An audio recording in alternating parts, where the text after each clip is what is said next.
heroes. We recognize their names, faces, skill, and courage. But some heroes are not famous. They are part of the fabric of our lives, inspiring and helping others every day. They lead by example. These are the heroes that show us the way. They lead by example in our lives every day. Hi, I'm Nate Howard, your host for this program. We are going to introduce you to some of the unsung heroes of our state. People who shun the spotlight but are making a difference, building on their own success to ensure others succeed as well. They have faced their own challenges and now lead by example.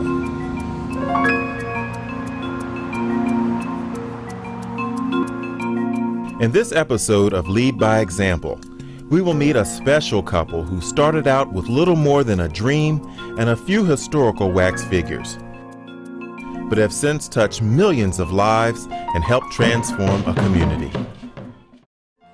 My husband Elmer preached that community development and cultural development go hand in hand. That was his mantra.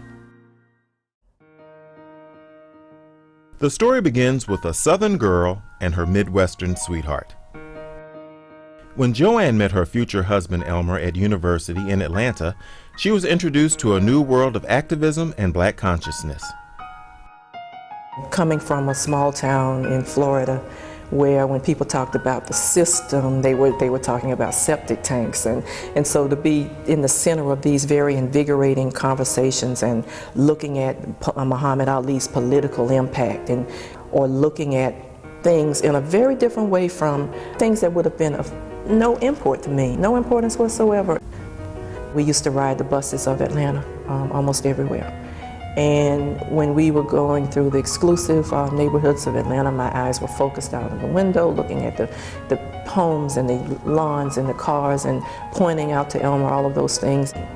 When we drove through the poorer neighborhoods of Atlanta, it was almost as if a curtain came down over my eyes, so that it wasn't even insensitivity as much as inability to see. And Elmer would gently lean over and say, "Joe, look at that man eating out of the garbage can." Or, "Joe, those men are sitting on the corner now playing checkers. When you come back, they're going to be still here probably and will have spent their day that way." And slowly I began to see that other self, really, because this was an awakening for me as to who I was and who I was becoming. When I think about how Great Blacks in Wax eventually came to be, and the fact that we had to give up money that we were saving to make a down payment on a house, had to make any number of sacrifices.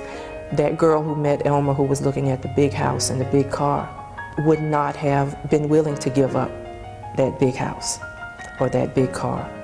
That girl who is in a community fighting to bring dignity and revitalization to a community would have seen what was out the window as an interference in all of that.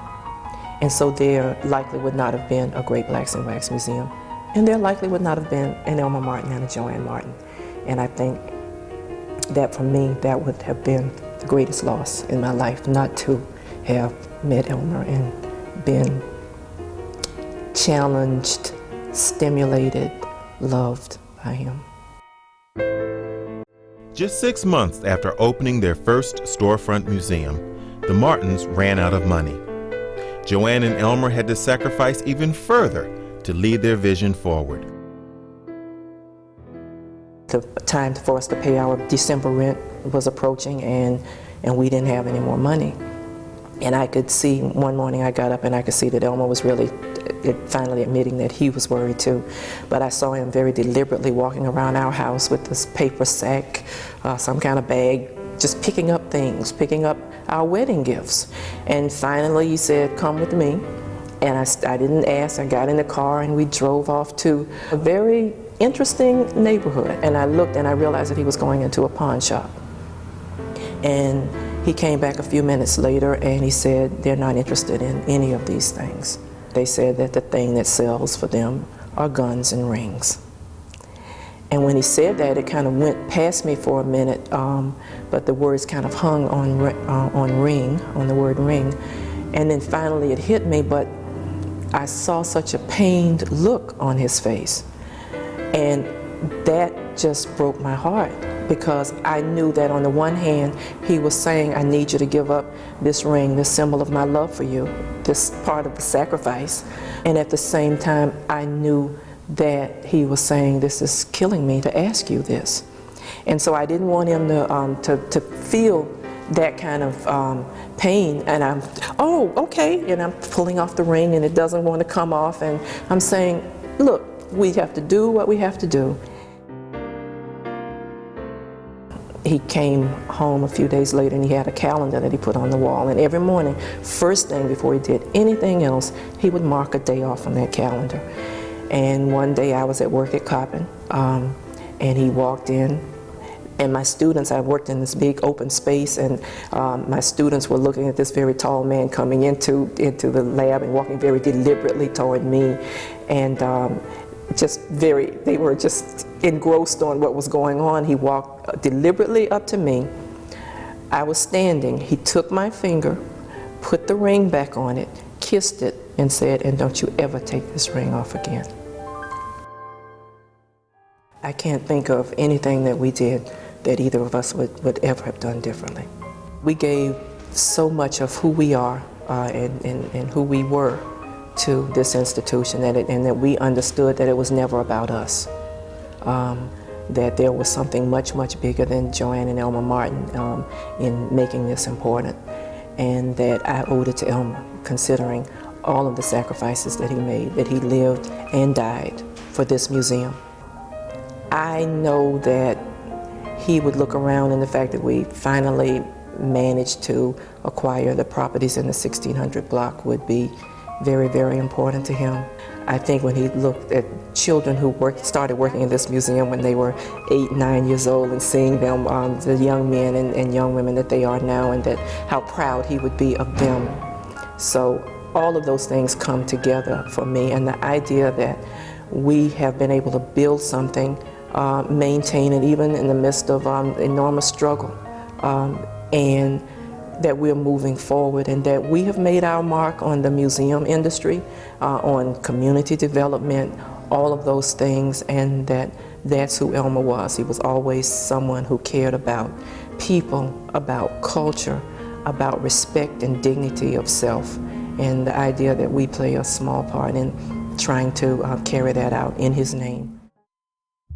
The late Dr. Elmer Martin, judging from his own poetry, would certainly agree. A message from the ancestors. Remember, we did not struggle to keep our minds from being shackled, only to have you turn away from learning in the wise ways of the elders. We did not endure bondage for you to become a slave to drugs and alcohol. We did not die by the millions for you to kill one another by the thousands. We did not ward off their insults and claims of our inferiority for you to hate yourself. We did not become their human commodity, their black ivory, their black gold, for you to put material things over your people, even your own families and children. We withstood their slaughterhouse slave ships, their seasoning and breaking, for you to walk in unity and live with dignity.